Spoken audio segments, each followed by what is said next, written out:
जगतारी करून तूच म्हणती जातार मला पाखर आजाद केलं तुला पाखरा आजाद केलं तुला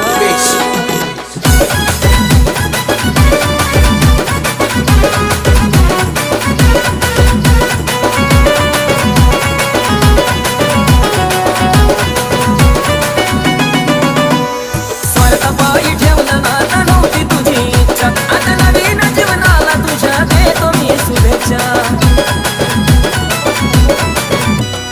स्वतः पायी ठेवलं नाता नव्हती तुझी इच्छा आता नवीन जीवनाला तुझ्या देतो मी शुभेच्छा आधी चुकलो होतो मी म्हणून झुकलो होतो मी आधी चुकलो